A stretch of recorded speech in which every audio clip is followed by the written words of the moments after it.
नमस्कार दोस्तों, मैं हूं प्रोफेसर विरल। मैं पिछले 10 सालों से टीचिंग फील्ड के साथ जुड़ा हुआ हूं। दोस्तों, आज हम बात करेंगे इलेक्ट्रॉनिक्स एंड कम्युनिकेशन ब्रांच के बारे में। दोस्तों, इलेक्ट्रॉनिक्स एंड कम्युनिकेशन ब्रांच क्या है? तो अगर आपको किसी भी इलेक्ट्रॉनिक्स एंड कम्युनिकेशन का इक्विपमेंट है, उसका जो क्रिएशन है या फिर उसका जो डिज़ाइन है, उसका डेवलपमेंट है, उसमें मॉडिफिकेशन करना है, उसका टेस्ट करना है, इन सभी चीज़ों का अभ्यास है, स्टडी है, आपको इस इलेक्ट्रॉनिक्स एंड कम्युनिकेशन ब्रांच में करना होगा। फॉर एग्ज़ाम्पल, अगर कोई भी मोबाइल फ़ोन है, ये मोबाइल फ़ोन का आपको क्रिएशन करना है, बनाना है, उसका डिज़ाइन बनाना है, उसका डेवलपमेंट है, किस तरह से वो वर्क करेगा, उसका जो कम्युनिकेशन सिस्टम है, उसमें जो मॉडिफिकेशन है, इन सभी चीज़ों को आपको इलेक्ट्रॉनिक्स एंड कम्युनिकेशन ब्रांच में पढ़ाई करनी होगी। इसके अलावा दोस्तों, इसमें आपको जो मोबाइल का जो सॉफ्टवेयर होता है, कंप्यूटर का सॉफ्टवेयर है, ग्लोबल पोजीशनिंग सिस्टम है, सैटेलाइट का जो सिस्टम है, रडार का सिस्टम है, फ्लाइट किस तरह से काम करके उसका कम्युनिकेशन सिस्टम किस तरह से होता है, हमारे इंडियन आर्मी का डिफेंस सिस्टम किस तरह से काम करता है, इन सभी चीज़ों का अभ्यास आपको इस कम्युनिकेशन ब्रांच में करने को मिलेगा। दोस्तों, इसके जॉब्स की हम बात करें तो अगर आपको गवर्नमेंट जॉब करनी है तो इसमें सबसे बढ़िया ऑप्शन आपके पास है इंडियन इंजीनियरिंग सर्विस का, जिसमें आप भारत सरकार की जो गवर्नमेंट्स की जॉब से अच्छी क्लास 1-2 वाली, उसमें आप हिस्सा ले सकते हैं। इसके अलावा ढेर सारी मल्टीनेशनल कंपनी जैसे कि सोनी है, एलजी है, सैमसंग है, मोबाइल की कंपनी है, हमारे यहाँ उपलब्ध है, आप उसमें भी जॉब ले सकते हैं। इसके अलावा आईटी फील्ड में आप जॉब ले सकते हैं, हेल्थ केयर सेक्टर में जॉब ले सकते हैं, डिफेंस जो सिस्टम है उसमें आप जॉब ले सकते हैं, पावर इलेक्ट्रॉनिक्स फील्ड में आप जॉब ले सकते हैं। तो आपके पास इसमें लॉट्स ऑफ ऑप्शन है जॉब्स के लिए।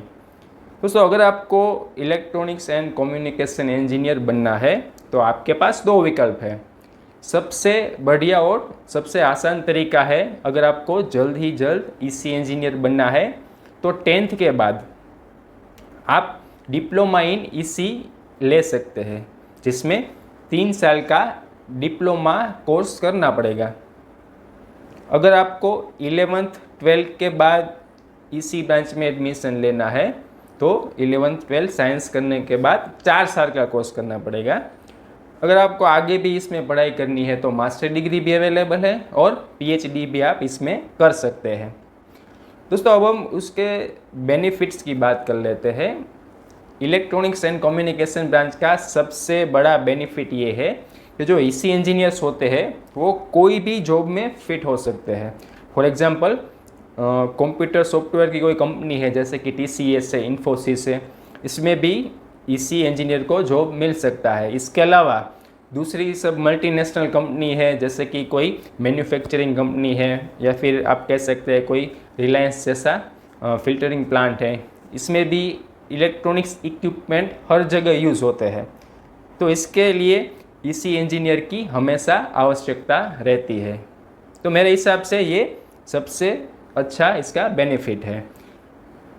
दूसरा दोस्तों, इसका बेनिफिट ये है कि इलेक्ट्रॉनिक्स ब्रांच में रोज़ बरोज़ बहुत ही ज़्यादा डेवलपमेंट हो सकता है। अगर आप देखिए 20 साल पहले हमारे मोबाइल फ़ोन्स कैसे थे और इस वक्त हमारे मोबाइल फ़ोन्स कैसे हैं, तो उस हिसाब से मैं कह सकता हूँ कि ये जो ब्रांच है इसका जो फ्यूचर है वो बहुत ही ब्राइट है। इसमें आप अगर एडमिशन आज लेते हैं तो जब आप पास आउट होंगे तब डेफिनेटली इसका जो स्कोप है वो बहुत ज़्यादा होगा। दोस्तों, इंजीनियरिंग ब्रांच में चढ़ाव उतार है, वो जो उसकी जो प्रोसेस है वो कंटिन्यूस होती रहती है। अगर कोई ब्रांच 10-15 साल पहले अच्छी थी तो हो सकता है इसमें थोड़ा डाउनफॉल हो सकता है, लेकिन अगर मैं फ्यूचर के हिसाब से बात करूं तो मुझे इस ब्रांच में पर्सनली बहुत ही ज़्यादा पोटेंशियल दिख रहा है। तो ये सब इसके बेनिफिट है। अगर आपको एडमिशन लेना है तो ये सब कंसीडर आप कर सकते हैं। अगर आपको अभी भी कुछ पता नहीं चला है, अगर आपको अभी भी कुछ डाउट है, अगर अभी भी आपको कोई प्रॉब्लम है, क्वेरीज है, तो आप प्लीज़ कमेंट में मुझे बताइए, मैं तुरंत ही उसका उत्तर दूंगा। नमस्कार दोस्तों।